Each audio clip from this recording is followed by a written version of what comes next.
tonight, they're taking a new look at the data in the race between incumbent Jim Walsh and Dan Maffei, his challenger for the 25th congressional seat. Now, earlier tonight, we reported in the John Zogby poll done for News Channel 9 and the Post-Standard that Jim Walsh had a 9-point lead over Dan Maffei, but now we have found out that the data has to be looked at again because there is a problem. And Dan Cummings, who's been poring over these numbers all day, what's the problem, Dan? Carrie, within minutes of our 5 o'clock report showing the result you just mentioned, the Zogby International president, John Zogby, called himself to say that an error was made, a significant error in weighting the results of the poll.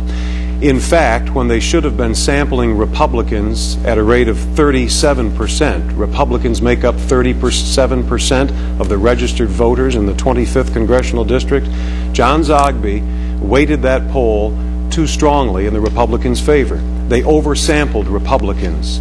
They sampled 44% of Republicans, and that has changed the results significantly.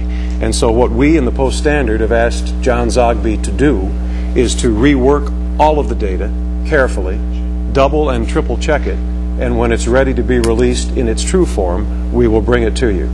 But the results were to be changed radically.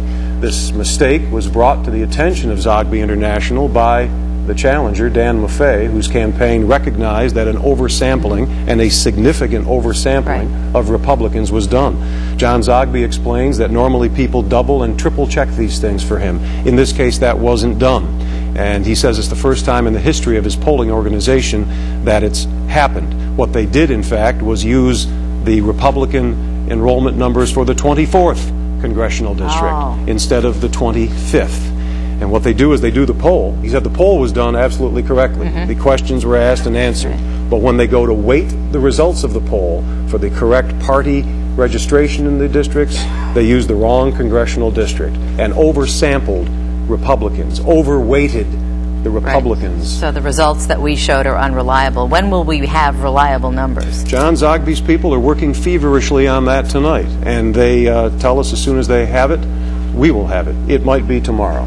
John Zogby's been polling for a long time, the better part of 20 years, and he's done many polls for us. And for other national news organizations. I can tell you from having spoken with him on the phone over the past half hour, he's got egg dripping from his face and he feels horribly about it. But he's going to fix it, and we'll give you the correct results of where Maffei and Walsh stand just as soon as Zogby corrects the error. Just to let you know, I'm being told in my ear by our producers that they are not going to look at the results they already have. Zogby has called us and said he is going to do a whole new poll. He's going to start from scratch, new people. So there's a new development. There's a new development, and you're seeing it as it happens. We apologize for this on behalf of John Zogby, but we'll get the right information to you as soon as he gives it to us. And frankly, I think that's a good idea. Since the mistake was made, it's probably good to go back into the field from scratch, do a brand new sample, and make sure they weight it correctly this time for the proper party registration in the 25th congressional district. All right, thanks, Dan.